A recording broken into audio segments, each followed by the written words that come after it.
Voilà, donc je voudrais qui ne peut être présent aujourd'hui, donc Germinal Perrault, mais qui s'intéresse énormément à ces questions de gestion sédimentaire et puis au cours d'eau de manière générale. Donc quelques mots d'introduction.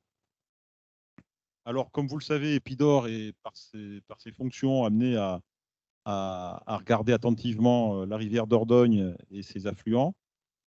Et puis, les observations qu'on fait bien qu'on trouve que cette rivière soit magnifique, sont souvent un petit peu inquiétantes. Et sur cette question de la gestion sédimentaire, effectivement, on a suivi un processus de prise de conscience qui a démarré dans les années 2000 avec les schémas de gestion des berges qu'on a voulu faire sur la Dordogne et qu'on a confié au bureau d'études biotech qui est présent aujourd'hui, Nicolas Debier. Quand on a fait ces schémas berges, on a pris conscience que la rivière suivait des milieux, suivait des tendances et des évolutions qui étaient plutôt vers un vieillissement des berges et des milieux. Et c'est cette tendance-là, lorsqu'on a fait les diagnostics Natura 2000, une dizaine d'années plus tard, on s'est rendu compte que les habitats étaient bien souvent dans un état dégradé sur les bords de la rivière, ce qui était relativement surprenant par rapport à une image spontanée qui était une rivière vivante et en bonne situation. Alors, cette dégradation des habitats, c'est sans doute qu'il manquait quelque chose, et ce qu'il manquait, c'était sans doute de l'énergie dans ce milieu qui aurait conduit à avoir des processus de rajeunissement. Et cette énergie, donc les crues morphogènes, effectivement, aujourd'hui, il n'y en a plus beaucoup, voire pratiquement plus.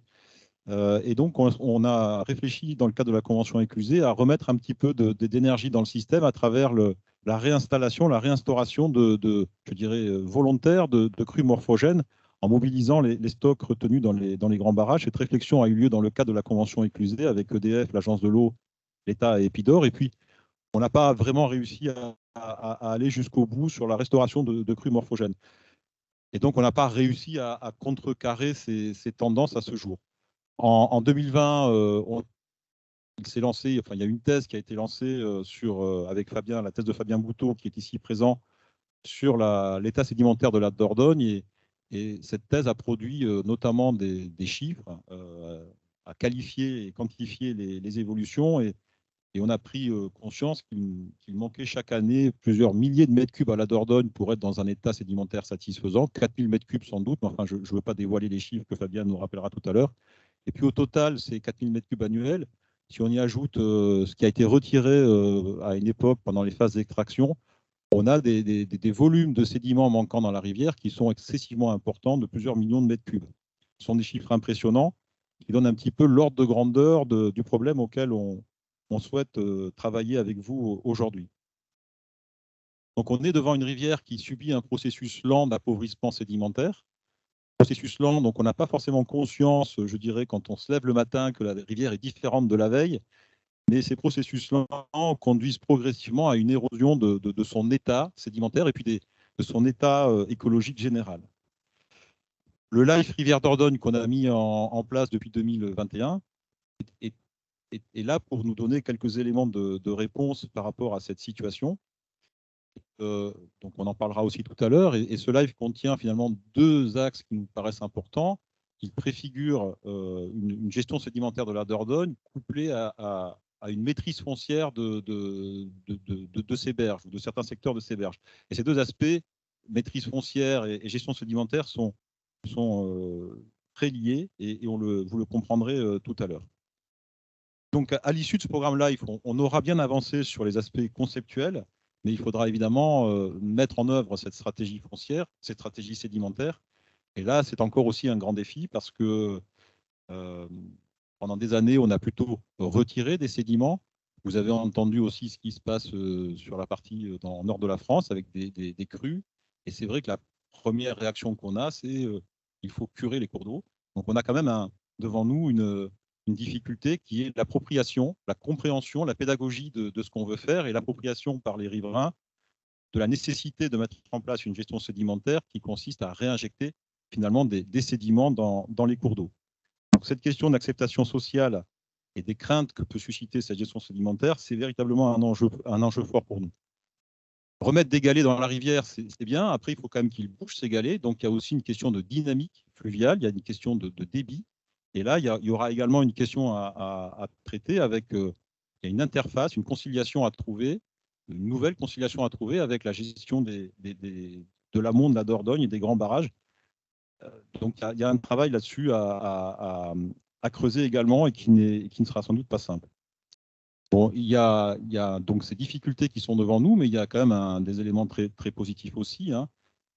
Remettre des galets dans la rivière, c'est sans doute permettre à la rivière de fournir des services écosystémiques. Et aujourd'hui, on donne beaucoup de prix à ces services écosystémiques, d'autant plus qu'ils seront sans doute très importants pour avoir des milieux résilients dans le cas, face aux effets du changement climatique. Donc, on a cet argument des services écosystémiques qui va nous aider à sans doute plaider en faveur de cette gestion sédimentaire. Et puis, en fait, quand on travaille dans le cadre du LIFE, on se rend compte que les questions qu'on se pose aujourd'hui sont des questions qui se posent aussi ailleurs. On n'est pas tout seul à travailler sur cette question de la gestion sédimentaire. Il y a d'autres secteurs en France, d'autres rivières sur lesquelles des choses sont faites. Et on aura aujourd'hui des témoignages intéressants de ce qui se fait sur d'autres cours d'eau. Voilà, donc ce que je veux dire en conclusion, c'est qu'on est sans doute devant un sujet qui est important et complexe, ambitieux, qui va sans doute à l'encontre d'un certain nombre d'idées reçues, qui va nécessiter beaucoup de moyens, qui va nécessiter beaucoup de patience et de temps, sans doute aussi beaucoup de financement.